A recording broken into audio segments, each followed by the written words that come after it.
Welcome to This Academic Life, episode 52. This episode is sponsored by the Academic Life Faculty Development Workshops, a series of free in-person and online events that are designed for those already in or seeking to enter academic careers in STEM. The next workshop will be in person on April 22nd, 2023 at Boston College.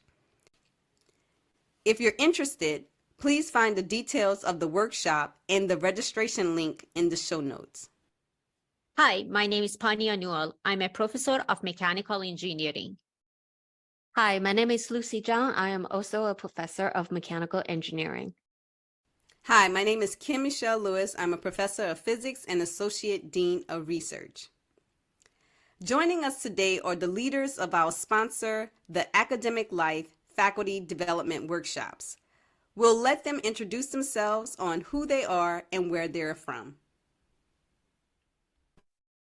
Hi, I'm Pamela Abshire, a professor of electrical and computer engineering and the Institute for Systems Research at the University of Maryland, College Park. Hi, I'm Jennifer Blain Christen. I'm an associate professor at Arizona State University. Hi, I'm Nicole McFarlane. I'm an associate professor at the University of Tennessee. Hi, I'm Myra Marcus Samary. I'm an assistant professor of the practice of Boston College. Hello, and I'm Steve Senturia. I'm a professor of electrical engineering emeritus from the Massachusetts Institute of Technology. In this episode, we will discuss microaggressions. As a Black female physicist with a PhD, I have had my fair share of experiences with microaggressions in and outside of the academy.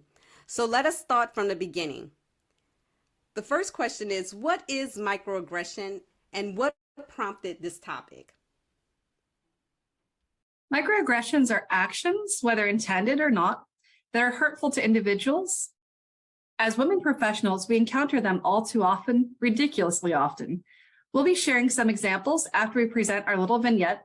Our team wanted to add this topic to our proposal to the National Science Foundation to support our workshop series, and we held a brainstorming session. It was Nicole who got us going. I'm a relatively tall Black woman, and in my earliest years in the academic world, people would assume I was a basketball player or maybe a basketball coach, but not an engineer. Our group talked about this and other examples of racial or gender-oriented clueless attitudes and behavior. And then, like we always seem to do, we asked Steve to collect the pieces and write up a dramatization. As we've emphasized during this series of podcasts, we find dramatizations make issues come alive in a very useful way, prompting individuals to share stories, and I'm hoping this will happen here as well. That's great. You called this vignette On the Receiving End. Can you tell us a little bit about it? Steve created this vignette as a pair of phone conversations, the first between two African-American women, Brianna Wilson, a newly hired assistant professor at a prestigious engineering school, and her mother, Leon Wilson, a math teacher at a public high school in a mostly white suburb. The second conversation is between Brianna and Anita Kim, a graduate school colleague of Brianna's, who is newly hired also at a different college. So who plays the different characters? There are three roles. Brianna, the African-American professor, is played by Nicole. Leanne, her mother, is played by Pamela, which makes a certain kind of sense since Pamela was Nicole's PhD supervisor out in the real world. Anita Kim is played by Jennifer, and I will be the narrator. Shall we begin? Yes, let's go for it. It is early evening. Brianna has just returned to her apartment after an exhausting and frustrating day on campus. She makes a cup of tea, relaxes on her sofa, and calls her mother.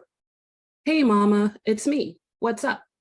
The usual, baby, grading papers. How's the new job? It's strange. People here don't think I'm real. How do you mean?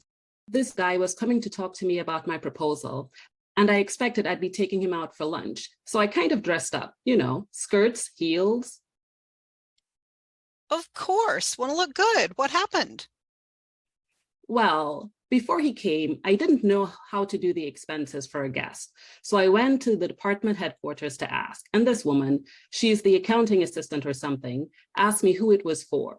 Who is your boss? She said. My boss? I said. It's for me. And then she says, and you are, with this snooty question sound, like I didn't belong there.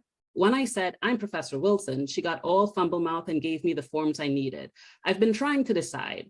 Was it because I look young, or because I'm Black, or because I dressed up?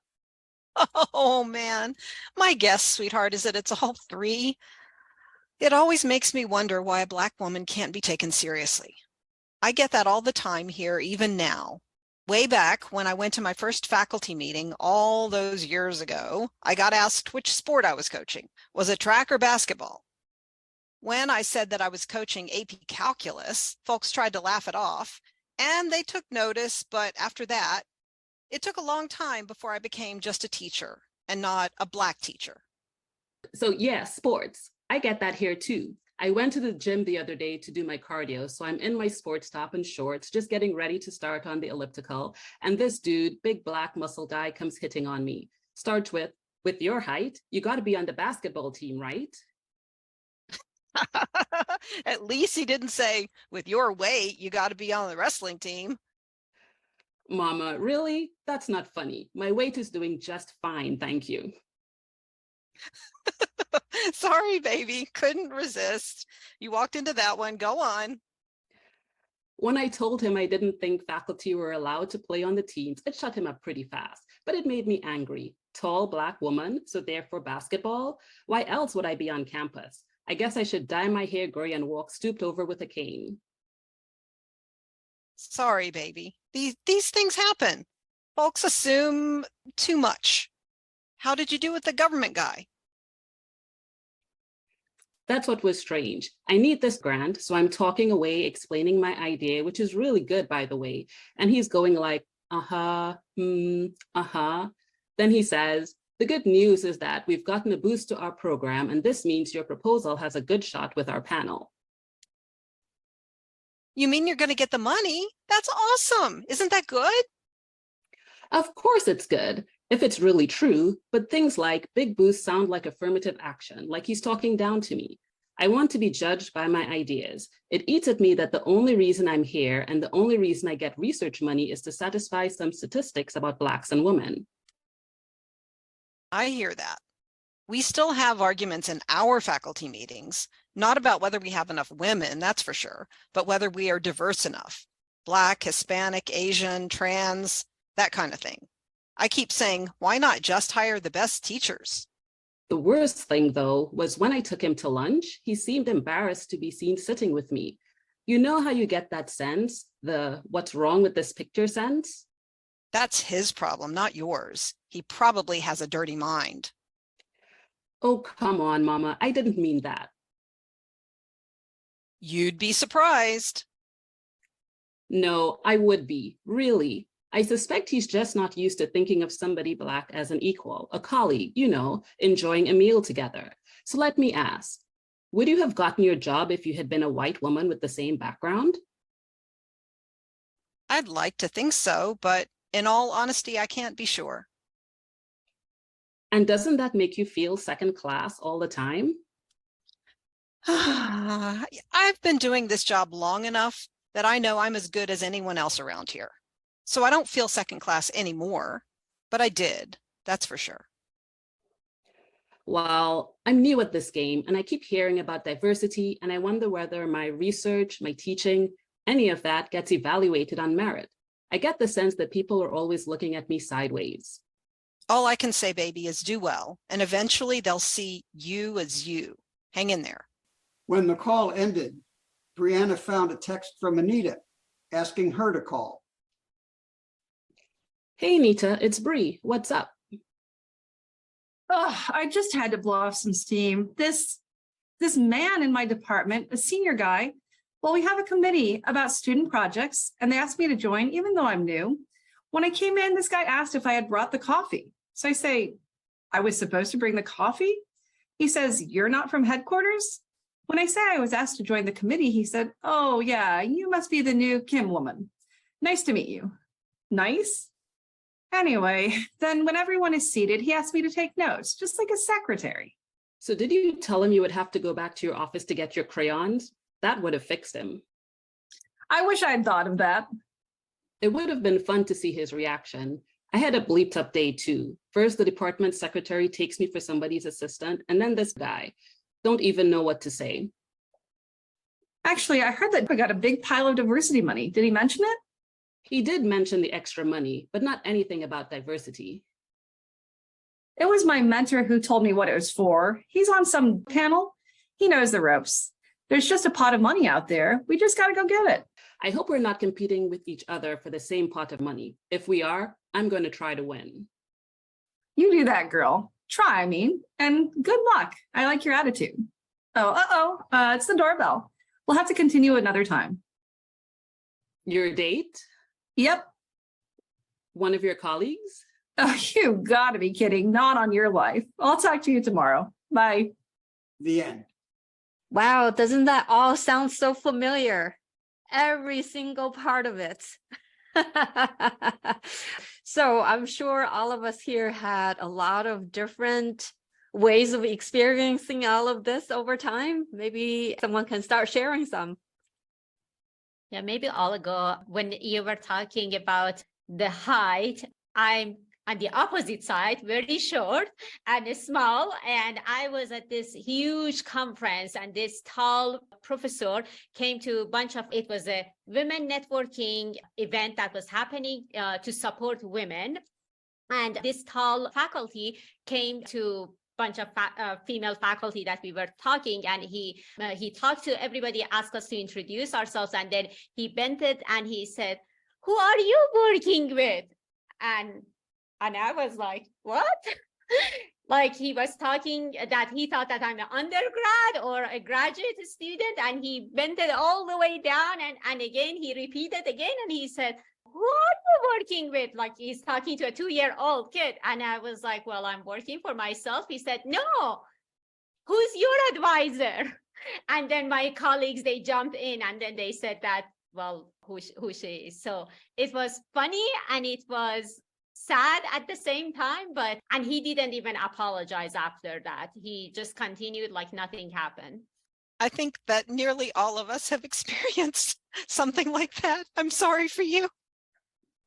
We also had a brief conversation in one of our earlier podcasts about a microaggression that was embedded into the dialogue and the scene of the podcast, where I'm trying to recall, it was one of the characters with a PhD was referred to as Ms., which Yes, is...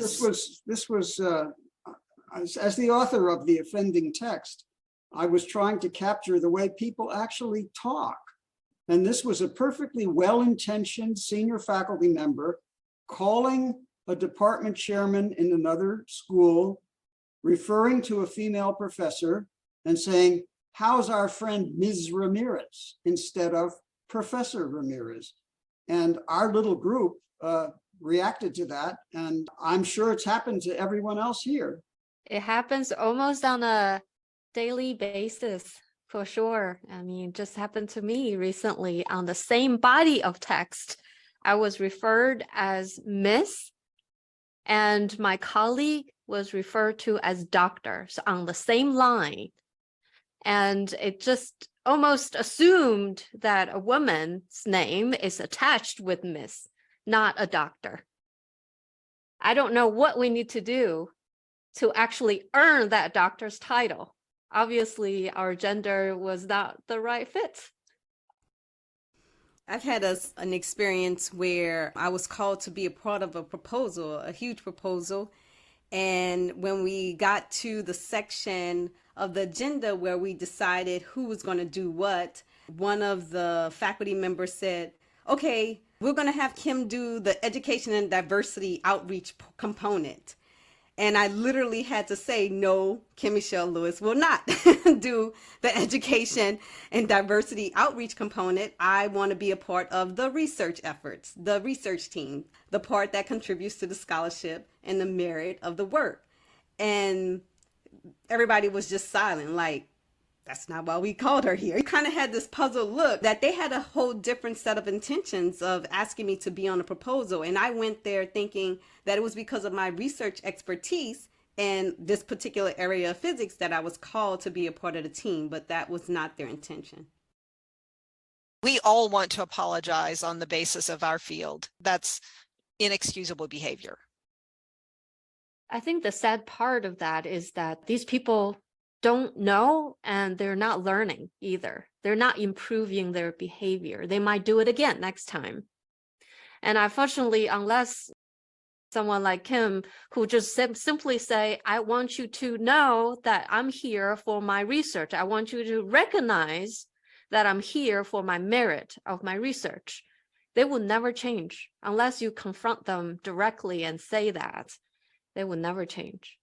I think one of the difficult things is that oftentimes people feel like they're doing the right thing and they're trying to improve things by asking individuals to be on these diversity committees rather than research, because they say, oh, now we're contributing to diversity. I had a really interesting conversation. I'm on the personnel committee, so I talked to all the faculty candidates. And I sat down to lunch with one of our faculty candidates who is a woman and asked her, so how many people asked you about whether you needed to know about the schools, whether you needed to know about daycare?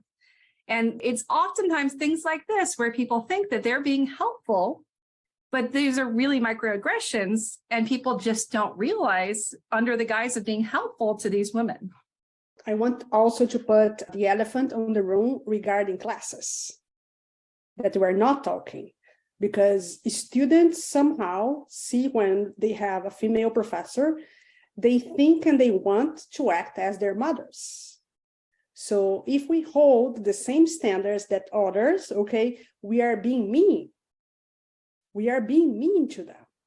And I don't know if you already know or saw, but there are research saying that in course evaluations, okay, same course, same syllabus, women are in a different standard than men. So they think that we have to agree somehow to be a lot more flexible than male professors. And if you are not, we are mean. Oh, you are being mean to me. And they have to understand that we are professors. We are not their mothers, okay? So we are there to help them, to teach them, but we don't have, to bend the rules for each one of them the way that they are expecting. And many times they don't get that. And they come to course evaluations and knock us down many times. This happens a lot. Early on in my career, I often had the sense that I was being viewed as a camp counselor.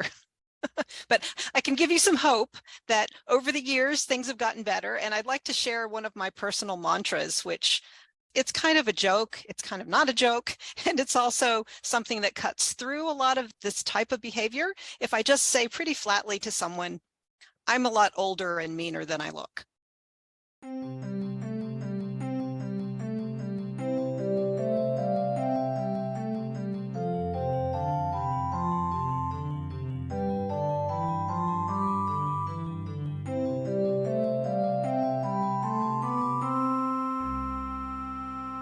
So we heard all these examples. It's really unfortunate that we all have stories like that. But what can we do about it as the receiving end of these microaggressions? Well, as someone who has committed my own share of them in the course of my many years of active work, I think polite confrontation is possibly the best response. Yeah, I've always wondered about that. It depends on the situation. They might have come back and then say, you're overthinking it. They think that we're oversensitive. They didn't mean to come out like that. They would have said that if you were a man, we would have done the same thing. So there are certain things that they immediately dismiss you. I agree that can happen, but you have to be prepared to press your case politely. But what you've done in the process is put a needle in that person's brain. And if that person gets repeated needles, they may catch on. But I think that it's really hard. Most of the time, this situation, it's like a shock. like you don't know how to respond. It's like after that, you say, oh, I should have said that. I should have done that, but it's too late. In that situation, at least I don't know how many times it happens to us. It's always hard to respond right away. I don't know, maybe some people, they are better at doing that, but most of us, at least when Kim, Lucy, and I, we talk about it, it's always after the fact. And we coach each other. Next time we are going to do this. And I don't know, hopefully it doesn't happen that there wouldn't be any another next time. Give yourself some grace. It's hard to respond in the moment. Mhm. It's hard to respond to aggression. And you have to just know that you'll do better next time. Actually, I'd like to ask the group, in the vignette, part of the issue that I raised was about the dress that the young woman wore that day and how it was misinterpreted by the administrator in the office. And I was wondering, do any of you have incidents in which clothing played a big role in how you were treated? I literally had I was laughing because I literally had the opposite experience because I wasn't wearing a dress. I know many colleagues, when they get their course evaluations, they had a lot of comments about how they dressed up from the students. So that's from the students, I guess they expect you to dress up and they expect you to be like, I don't know, a fashion icon going teaching, I guess. But yeah. Will what we do ever be enough fight microaggressions? What are your thoughts? And I think that will take we'll see differences in the future, like with our kids. I hope that we'll see that they will have a different behavior because these behaviors are inherently permanent with some people, okay? So even though they may be aware or they're not aware or they don't care, okay, I hope that our kids are being raised in a different way and that they will treat people in a different way. Older guys, older generations in general, I think that they have a very hard time changing. You may call them out, they will not realize, and they will say, oh, you are being, again, too sensitive or something like that, because they don't see the problem, okay? They don't see the problem. So I hope that we're doing a good job with our future generations, because I think that we'll see some change more concretely, I don't know, maybe in the next 10 years, but it will take time. I think that things are getting better over time. I know we like to say that, we like to think that, but I think that things are slowly getting better. I was going to relate that on the day of my PhD proposal exam, when I had to present my PhD topic to the department, one of the senior male, I should say faculty in the department, came up to me earlier in the day and said, go home and put on a dress. I don't think that kind of behavior would be tolerated today. And of course, we've heard stories from Maira in our various sessions about the cultural interactions she's had in going from country to country. Let me tell you a little bit about that. I was born in Brazil, but I lived for 12 years in Chile. So cultures are different, okay? So I was used to work in industry, and in Brazil, you have to be, how do I say to you? Nails have to be done every week, okay? Full makeup every day.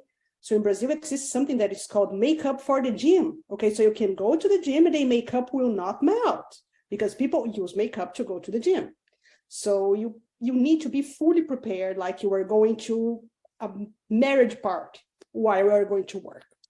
Okay, so this was, and also like suits, dresses, high heels, everything like that. So I moved to Chile.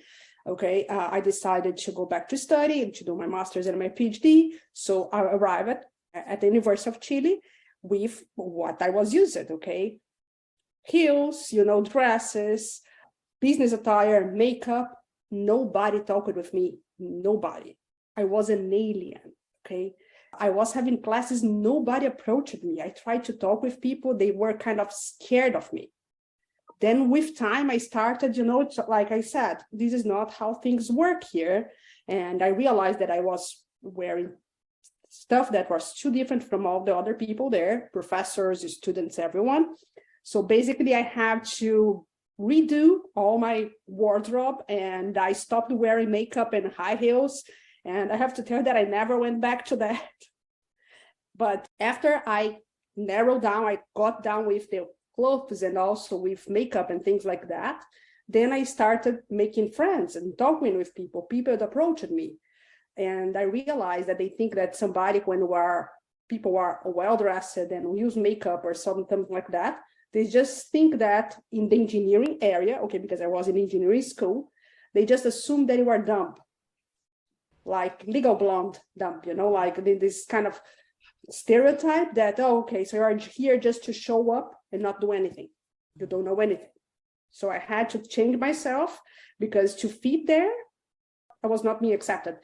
This what I'm talking to you is not something that happened like in 2 weeks, okay? This was a process for me to understand, It was something like 3-4 months for me to realize that. I said, no, people will accept the way that I am, until I said, no way, they will not accept me the way that I dress up. So let's change that. May I make one final comment? Okay, this is not based on statistics or anything. It's based on the statistics of interacting with a bunch of people over a long time. I believe that there's about 15% of the people out there in the world who are born allies, and they just know intrinsically what to do and will always do the right thing to support you and will never, ever commit a microaggression. I believe that there are about 15% of the people who will intentionally commit microaggressions, and you should stay as far away from them as possible. The rest of the people are somewhere in the middle. I put myself in that group in the middle, and we just need a little bit of help. Sometimes we'll say the wrong thing or make a flub or do the wrong thing, but by being that person who stands up and gently makes a suggestion and doesn't embarrass the person and doesn't get hostile about it, you can help us make a lot of progress in the world. Well, I would like to thank our guests for raising awareness about microaggressions. Thank you so much for coming to the show. We've enjoyed it. If you have any comments, thoughts, please write to us and let us know. If you attend the workshop in Boston College on April 22nd, 2023 in person, you'll be able to participate in this discussion and share your thoughts and experiences. Thank you so much for listening. We hope you enjoyed this conversation.